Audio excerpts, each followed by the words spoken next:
Gosh, the fourth part of this series on relationships, which I hadn't been expecting.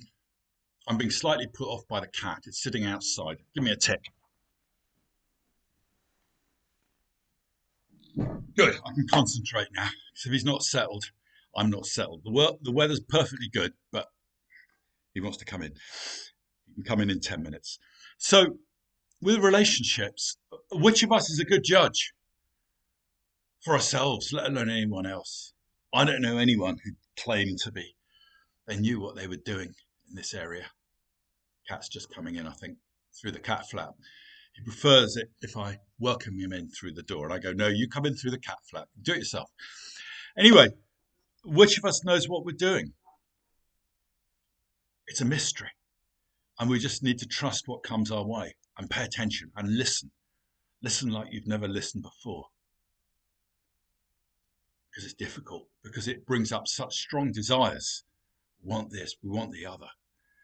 Yeah. That need this, need the other. It can be hard to listen to that authentic voice within, underneath it all. And I think we get better at that as we get older. Most of the people I know in the small town I live in are my sort of age and single. And it's like there is this journey to be done of coming into closer relationship with yourself. And maybe it's a later part of life thing. And it's bringing that seventh house within. And maybe also going to the 12th house, which is the place of solitude.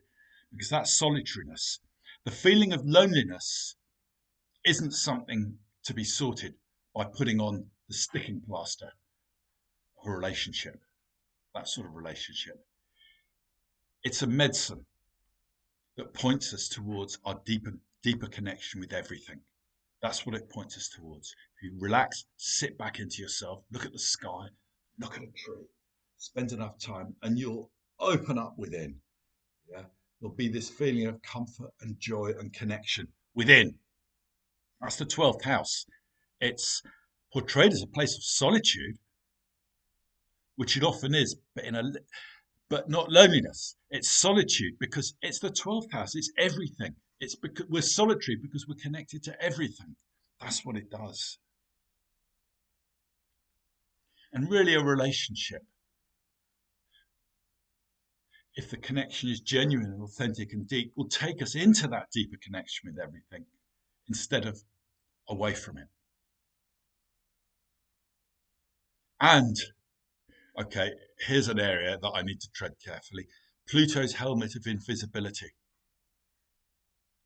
Women are given a gift as they get older, quite often, that they can experience as a curse. It's like heads no longer turn your way. Yeah. Men aren't attracted to you in that immediate physical way because you're getting older. Same if you're a bloke. Yeah. But we can get away with it with power and position. Like Bernie Eccleston, this sort of 5 foot dwarf who's got a 6 foot tall blonde. Men get away with it, and it doesn't necessarily do us any good that we can get away with it. Women have this tougher lesson because Pluto brings riches. Pluto brings a gift of the underworld, a gift of something deeper, gold you hadn't thought about.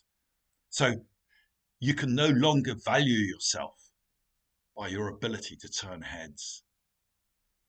So how do you value yourself?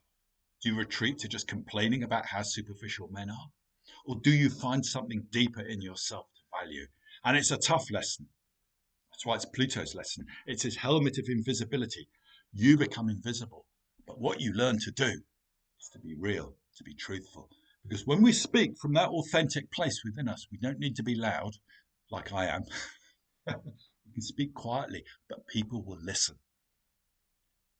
Yeah, people are listening to you for a different reason, a deeper reason, because you've come into good relationship with yourself. And that's attractive. People are drawn to it because it's something they secretly want themselves, even though they're not necessarily prepared to go on that tough journey. So there it is.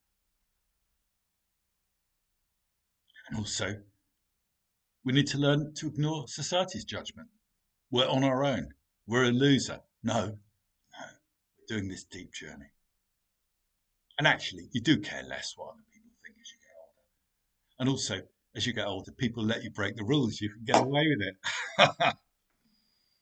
So, Mars and Venus. Right, let's go on to stereotypes.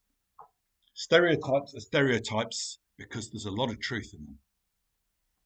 Men, generally speaking, I'm speaking generally here, but it's for the great majority of us. We start out with a Mars, but not with a Venus, and women are the other way around. So Mars, men, we have this warrior quality.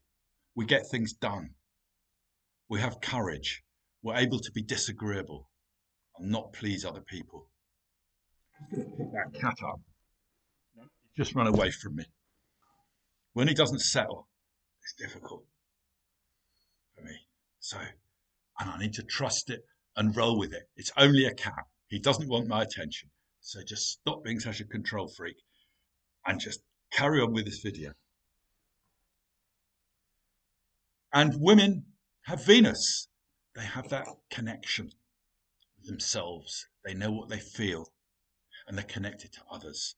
Yeah. And you can see all this for biological reasons.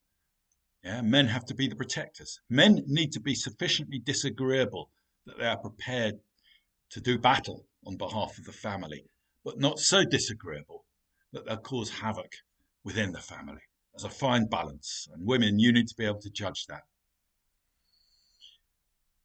And we let the other half do the Mars or the Venus for us. And so in the second half of life, as Jung talked about this, yeah, the midlife crisis, the Uranus opposition often triggers it. But each gender goes on a soul journey. Men towards Venus, women towards Mars. Most of the readings I do are for women, and most of the women are middle-aged or over.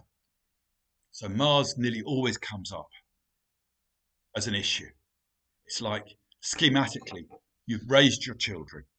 Yeah, you've been nice. You need to be nice.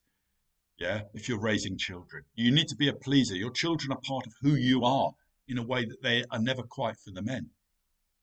But then they leave. Who are you? You spent your life hardwired towards taking care of others and pleasing them. But there's something in you ready to unfold. That's Mars. What do I want? Yeah, I no longer need to take care of others and please others.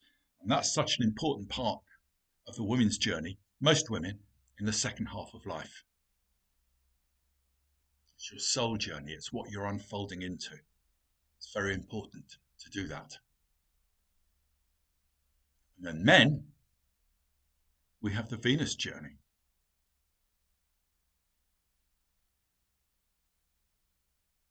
Our feelings start to open up. We become more emotional. It's a natural process. Maybe it's to do with testosterone dropping. Although you can't reduce us to chemistry, there's a synchronicity in the same way there's a synchronicity with the planets. So we start to listen to ourselves. And we listen. And that means we can listen to other people as well. We become more relational, more feelingful. So those are the two different journeys in the first and second half of life. First half of life for man, you are getting to know your Mars. Often we need to encounter it. We need to build it. We need to become more fearless. We need to do things. We need to achieve things. And then when we've done all that, we sit back and we learn to listen in the second half of life. And not just let the wife do it for us. That's the thing. We learn from her. We watch how she knows what she's feeling. We pay attention to that and we learn from that, and vice versa. Women, watch the man, watch his courage, watch his ability to get things done, watch his ability to protect, and seize that yourself in your own way. Yeah, it's going to be a different way. A woman's Mars is different to a man's Mars, and vice versa, and that's probably a whole subject in itself.